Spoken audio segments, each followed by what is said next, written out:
Good morning. Welcome to Voices of the Disabled, brought to you by Adaptive Chicago Productions. I am your host, Kenneth Borst. Today, we're talking to James Williams about his art because he has both tactile and visual art.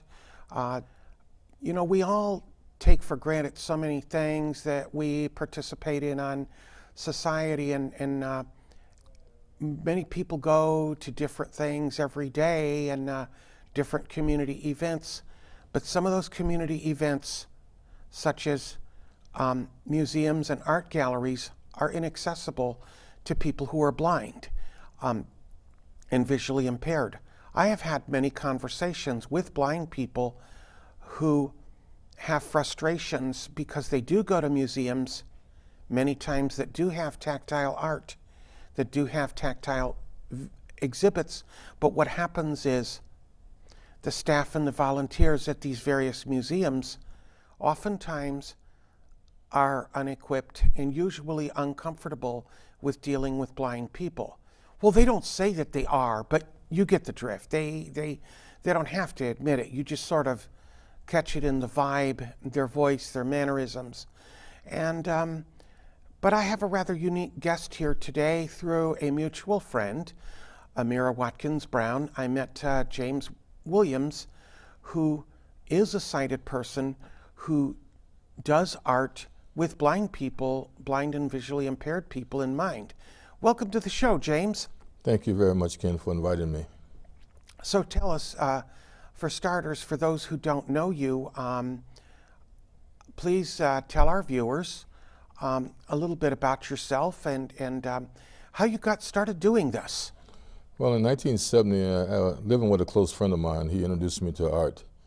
And my desire to want to then study, in my studies in college, I studied humanities.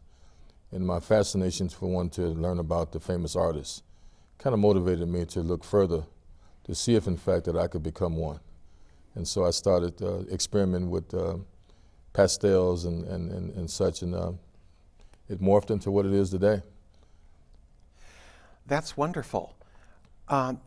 Until, of course, until you met me, have you known any other blind or visually impaired people? Yes, I had an exhibit in April at the Unity Church in Chicago's gallery. I was there for 2 months with 47 of my paintings. And one of the renowned singers here in the city, Sean Harris, who is blind, who often sings at our church, he came and had the experience of entertaining themselves to experience what it was to touch my paintings. Wow. So did you say, the number, did you say 47? Yes, I had 47 paintings 47 paintings at the Unity Church? Yes. Wow. I bet it was a trip around the world transporting them there, hey? Not really. The thing is, it was a 2-day experience.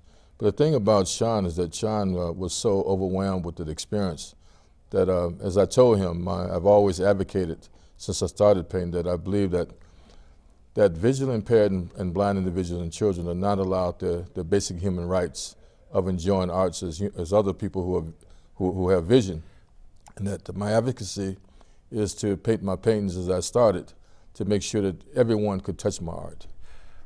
I'm glad you said that, because the thing is, because it's really not about the art. It's about feelings when blind and visually impaired people are denied that access. It's not really about what we're looking at as much as about the psychological processes. We feel rejected. We feel rejected whenever we're denied something that everybody else takes for granted. And I'm really frustrated with that as a blind man myself, because as a matter of fact, I was just telling our floor manager before we got started, I was sitting outside having a cup of coffee with him, and I happened to mention to him that exactly 3 months from today, because this is Tuesday, March 26, 2019, exactly 3 months from today is my 66th birthday, and I've been blind my entire life. Thank you. I've been blind my entire life, and one of the things that has always frustrated me is that we're rejected from a lot of things that people take for granted, and I often meet people in my day-to-day interactions and encounters with the rest of society. It irritates me when people come to me and say, oh, well, when I see a guy like you, they can't say the word blind, you know, something contaminating about it or poisonous or something. They can't say it. And so they'll say, well, when I meet a guy like you, you remind me of so much of what I take for granted. And it's like, and my response to them is, no, I don't, because you make a choice. You've made a choice to take things for granted. And if you have made a choice to, you can make a choice not to. So as far as back to your paintings now, could you please name each one of the paintings that you have here and tell us what your inspiration was for that particular painting? Well, seated right behind you, you have the painting called Golden Leaves. And my inspiration for that was to create a painting that depicted leaves, but also in my mind I was thinking about golden leaves in the sense of the healing aspects of what golden entails. When I was, in 2008, I went through surgeries. I had 3 operations within 10 months, and I brought this to the hospital and put it on the wall to help to heal me. It was a very profound experience of just being able to get up every morning with the nurses and touch this particular painting. The painting here, beside you here, between the two of us, is called Red Passion. And it was designed to basically to provide a vibrancy of passion, blending red, green, and pink and other vibrant colors.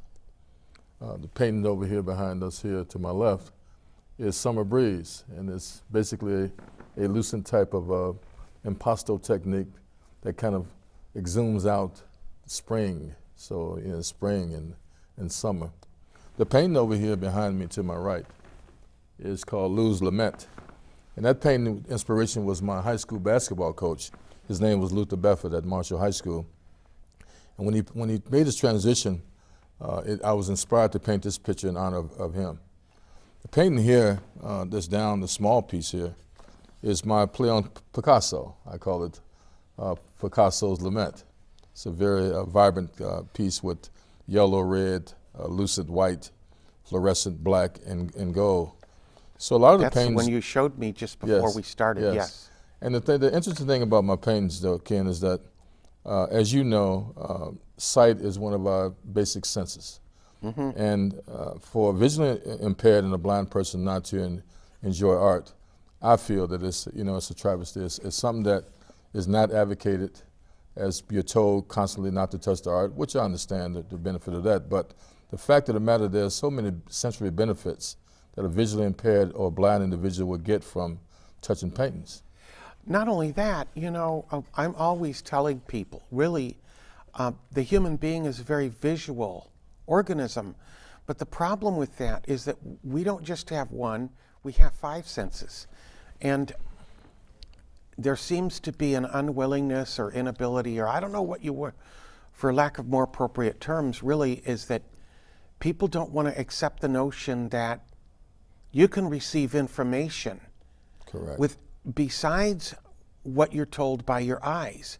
Your other 4 senses really give you a lot more information, but for some reason, we just don't want to accept that. We as a world of human beings don't seem to want to accept that, and it's really interesting how there are so many other things out here, and there are so many other gifts that the other senses can give us, and I think it's really wonderful that you're doing this. Of all of your paintings, and of course there are so many others besides what you have here, of the ones you have here, what seems to be the favorite of people that have seen them? The favorite would have to be Golden Leaves, because as I told you, I had an experience of a medical odyssey, and that painting, I feel strongly that it aided in my healing. And me being able to get up every morning out of that bed and touch that painting enabled me to get up on my feet and become healed. So it sounds like you're telling me that seems to be therapeutic in nature for most people. Very much so, which is why I'm passionate about other individuals, particularly visually impaired and blind people, touching my art, because I feel strongly that there's a spiritual connection there, not just a sensory benefit, but there's also, from the vibrancy of colors and the textures, that there's a spiritual awakening that occurs with an individual when they touch my art. Well, but there's also the acceptance, the fact that when a blind or visually impaired person is shown art and allowed to touch it, that basically then it's about the person and about how we feel accepted and validated. Very much You see, so. every human being does need to feel acceptance and validation, but you know, people who are blind and visually impaired don't have that acceptance and validation, as is noted in our unemployment rate of in excess of 70%.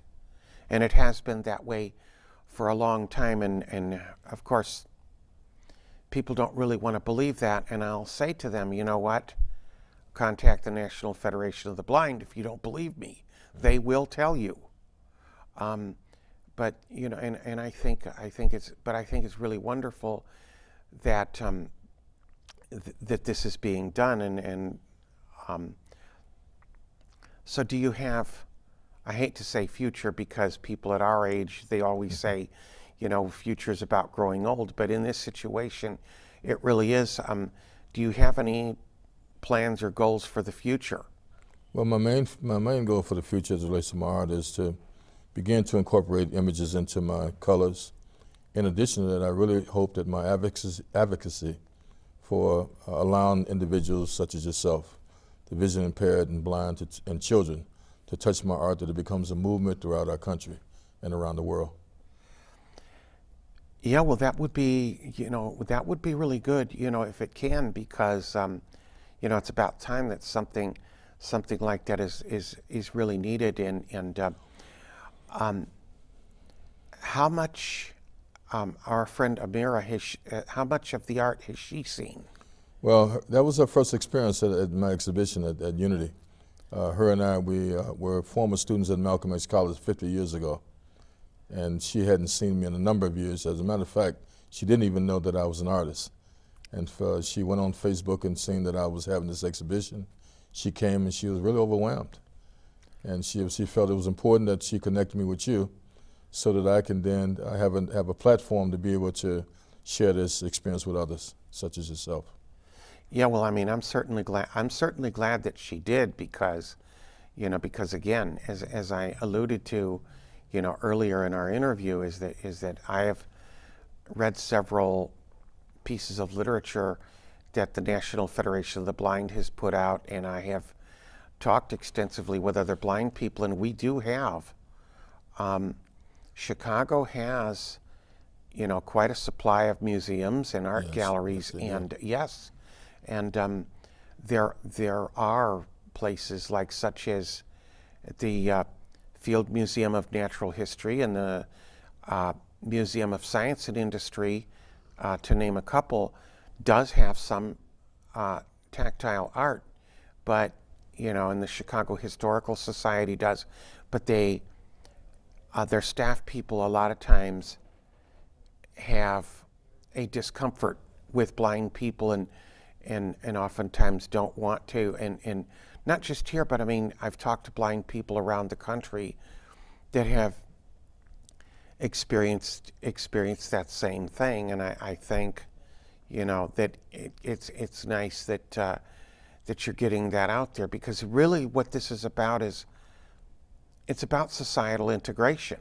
People don't want to include us in on, you know, what's happening in their everyday goings on, just because they're uncomfortable with us. And what a lot of times that happens, where I think that it will happen a lot of times, because I know people that I've talked to have said things like, well, you know, if I were blind, I couldn't function like you do, so it doesn't make sense to me that you can. Well, and I tell them, you know, it doesn't have to make sense. Just see me doing it and just know that I can, and that's the way it is, you know. And I tell people that all the time. You know, the tragedy is not blindness. The tragedy is in the psychological and sociological barriers that it creates. And I think you know, that it's really wonderful that that you're doing this, and that people are seeing your art, and that you will probably encounter blind people, probably like with Sean Harris. That probably is the first time he's seen anybody's art, and before he saw yours, probably had no idea that that privilege was ever going to be afforded to him. No, he did not. No, he did not. You know, and that's the situation. And up until Amira introduced the two of us, I never dreamed that that privilege would be afforded to me neither, because of certainly some of these conversations that I have gotten into with, you know, with other people. And I think, you know, what we really have to do is, you know, keep on keeping on and keep up the good work. I know that I have spoken with one of the officers at the National Federation of the Blind, and we will be having you come and give a talk at our June meeting, and showing your art, and everybody there will be able to check it out and everything like that, because many of these people are in a variety of professions. We have attorneys, we have teachers, we have vendors, all of that stuff, and I don't think any of them, although I haven't discussed it with them at length, I don't think any of them have seen anybody's tactile art, because I'm not sure, you know, how many people out there that are doing it that probably haven't gotten out there to show it, haven't had the resources, or whatever the reason may have been. But I want to thank you for coming on the show. But I would like to, Ken, before we close, I would like to have the experience of you, of taking you around the paintings and have you to touch their art. I think that would be important for our viewers to see, if you would allow that to be. Definitely. If we can, let me direct you to each painting. If you feel so free. What we'll do, we'll start with the one right here. This is called Red Passion. Yeah. And if you touch it with one and both hands, you can feel free to rub it and touch it. Yeah. And feel the effect of the texture. I like that. You know, I was just telling Eric, who's assisting in the control room, that it reminds me of a Braille map, the way that all the lines kind of correlate in here and I'm going to bring everything. down, and he didn't realize that there was such a thing as a Braille map. Okay, if we can stand for me, let me Stay. Let me just assist you here. Yeah, Stay. Move this chair over a little bit. You can step right on in here step right on in there. Just walk in. Yeah, I can't go too far because of... Just turn to your right here. That's right there in front of you. Okay. There we go. Yeah. That's golden leaves. I really like that. That's golden Oh man, leaves. that thing is gorgeous. So the little pieces here are the golden leaves. The smooth pieces in between. The texture is golden leaves. The colors are gold, red, opaque. Yeah. That's really gorgeous. I'd like for a lot of people to... Hold on 1 second. I'm going to bring Luzament. You stay right there. Okay. Luzament is another interesting piece. Uh-huh. It is a piece that, if you can just rub your hands across the textures there. Wow, yes. It's a little more. That's really nice. And I like... That's an antique frame there that surrounds it. We have this additional piece here, which is Summer Breeze. Yeah. Hey, this is really gorgeous. This is really gorgeous. People at the Lighthouse should like this. Yes, yes. Hopefully, yes. I feel strongly that, you know, once we expose everyone, that there's an opportunity for them to enjoy the art. That is something that everyone would want to participate in. As I've seen all of your paintings that you brought, James, do you have any final thoughts that you wish to share with the viewers? Yeah, I hope that my passion for one to advocate that vision impaired and blind and children should enjoy art, I hope that my passion then beams out to other individuals in our great city of Chicago. and around the world to then allow to provide the human rights to all to enjoy art and the humanities. Thank you. Thank you for having me. God bless you.